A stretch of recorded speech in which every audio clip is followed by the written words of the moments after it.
Berdasarkan seluruh uraian pertimbangan di atas, maka permohonan pra-peradilan pemohon sudah tidak relevan lagi sehingga sudah sepatutnya dinyatakan ditolak untuk seluruhnya. Apakah kemudian mau lanjut dengan pra-peradilan yang keempat? Karena apa? Karena pra-peradilan yang ketiga sudah kami daftarkan.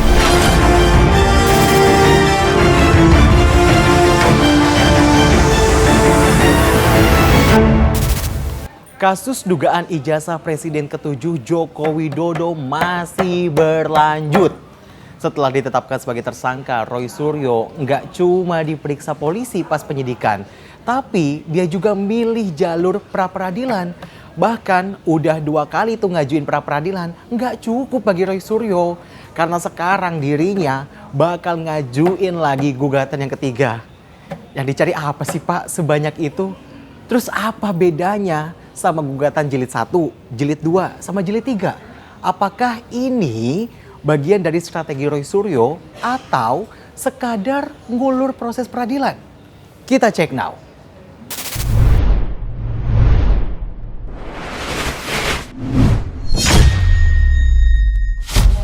Perjalanan Roy Suryo melawan dimulai lewat pra-peradilan pertama. Dalam gugatan ini, Roy Suryo ngemasalahin sah atau enggaknya tindakan yang dilakuin penyidik. Mulai dari penangkapan, ada penggeledahan, penyitaan barang bukti, sampai pemeriksaan tuh terhadap dirinya, sah atau enggak. Yang menjadi termohon dalam perkara permohonan pra-peradilan berdasarkan ketentuan pasal 158 KUHP yang baru, yaitu yang pertama, Kapolda Metro Jaya. Ya. Yang kedua, Dirkrimum Polda Metro Jaya. Dan yang ketiga adalah penyidik pada Subdit Keamanan Negara atau Kamnek Polda Metro Jaya. Ya, jadi itu yang kami tarik sebagai termohon karena mereka lah pihak yang punya otoritas dan melaksanakan otoritas itu berdasarkan undang-undang, dan kami duga pelaksanaan otoritas itu adalah abuse of power atau menyalahgunakan kekuasaan. Setelah berhari-hari sidang di pra-peradilan pertama, hakim tuh kemudian ngabulin sebagian permohonan dari Roy Suryo. Hakim bilang beberapa tindakan penyidik dinilai enggak sah. Kita lihat deh yang satu ini. Menimbang bahwa berdasarkan seluruh pertimbangan yang telah diuraikan di atas, permohonan pra-peradilan pemohon dikabulkan untuk sebagian. Mengadili, 1. Mengabulkan permohonan pra-peradilan pemohon untuk sebagian. 2. Menyatakan penggeledahan yang dilakukan termohon terhadap pemohon berdasarkan surat perintah penggeledahan rumah dan tempat tertutup lainnya nomor SP dah rumah TAP 373/6 Romawi Res .124/2026 Ditreskrimum Polda Metro Jaya tanggal 18 Juni 2026 adalah tidak sah. 3. Menyatakan penangkapan yang dilakukan oleh termohon terhadap pemohon berdasarkan surat perintah penangkapan nomor SP Kap 7036 Res 1.14/2026 Ditreskrimum Polda Metro Jaya tanggal 19 Juni 2026 adalah tidak sah. 4. Menyatakan penahanan terhadap pemohon berdasarkan surat perintah penahanan nomor SP Han 458 6 Romawi Res 1.14/2026 Ditreskrimum Polda Metro Jaya tanggal 19 Juni 2026 adalah tidak sah. Udah menang sebagian di pra-peradilan pertama, ternyata enggak ngebuat Roy Suryo puas. Dia balik lagi nih ngajuin pra-peradilan untuk kedua kalinya. Berbeda dengan gugatan pertama, kali ini yang dipersoalkan adalah keabsahan penetapan dirinya jadi tersangka. Kita lihat dulu deh yang satu ini. Terus harusnya ada surat. Dan ternyata terbukti. Bukannya pengakuan saya bahwa saya nggak terima surat. Polda dicek, memang nggak ngirim surat. Dan tidak ada surat yang kita hadirkan juga kesaksian tertulis tapi dari RT RW setempat, nggak ada pemberitahuan ke mereka juga. Jadi saya udah siapin tuh semua. Itulah gunanya pra-peradilan. Jadi di pra-peradilan itu kita bisa sangat detail membahas unsur-unsur apa yang ini legal atau tidak, sah atau tidak. Itu yang tidak mungkin ada pada peradilan yang umum ya atau peradilan pokok perkara. Dalam sidang pra-peradilan jilid kedua ini, Hakim Tunggal nolak seluruh permohonan Roy Suryo. Yang artinya apa? Artinya status tersangka Roy Suryo tetap dinyatakan sah di mata hukum. Menimbang bahwa berdasarkan seluruh uraian pertimbangan di atas, maka permohonan pra-peradilan pemohon sudah tidak relevan lagi sehingga sudah sepatutnya dinyatakan ditolak untuk seluruhnya. Sementara itu pas sidang, Hakim Tunggalnya tuh bilang Roy Suryo tuh nyalagunain pra-peradilan. Kenapa kok bisa? Jadi karena ini tuh gugatannya tuh dipecah-pecah di pra-peradilan 1, pra-peradilan kedua, ada pra-peradilan ketiga. Beda-bedanya apa dan kenapa hakim bisa ngomong begitu? Kita lihat lagi yang satu ini.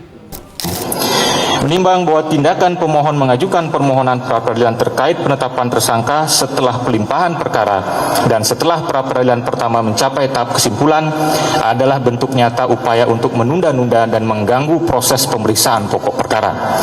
Menurut hakim, upaya ini adalah salah satu bentuk penyalahgunaan pra-peradilan.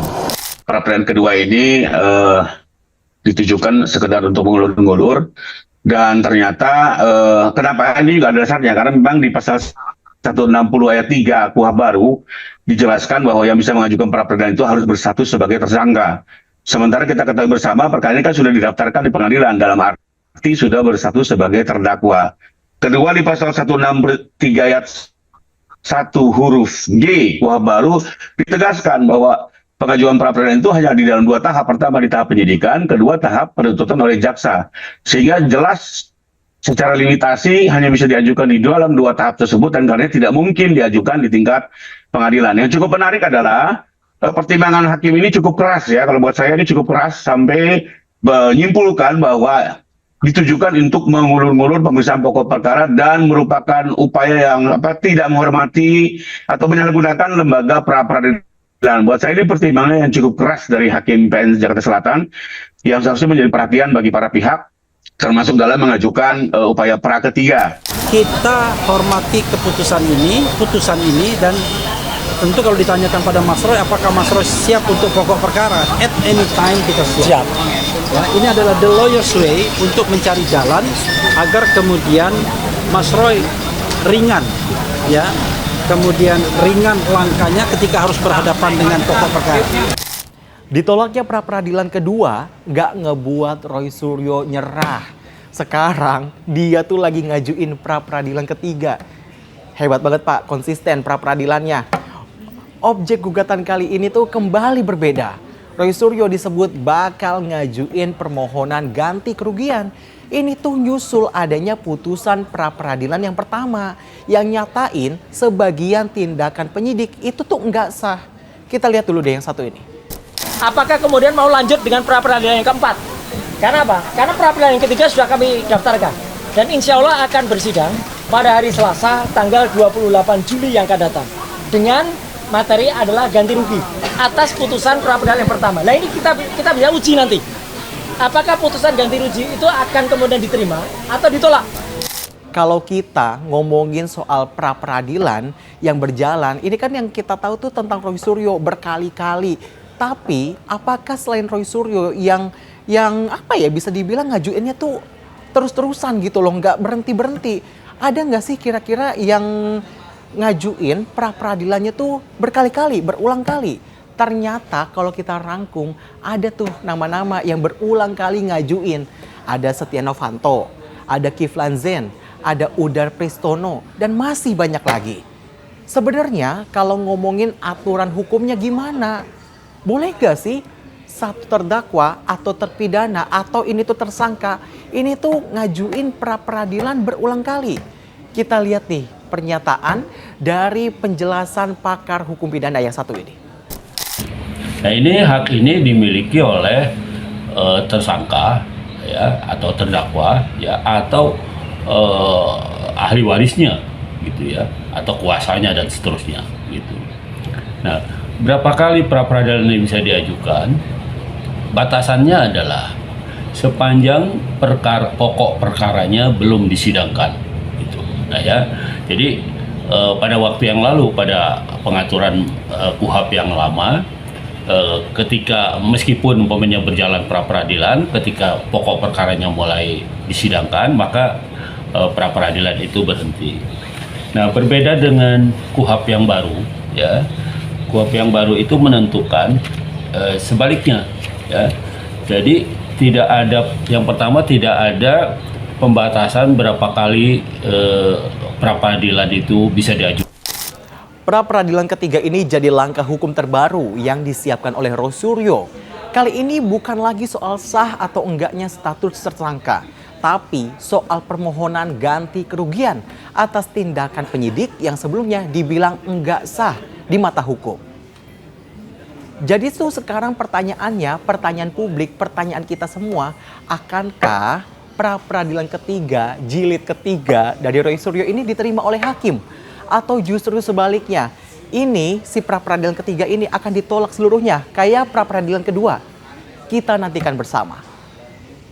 Demikian Cek Now kali ini, saya Syem Hakung, tetap kritis, tetap waras, merdeka.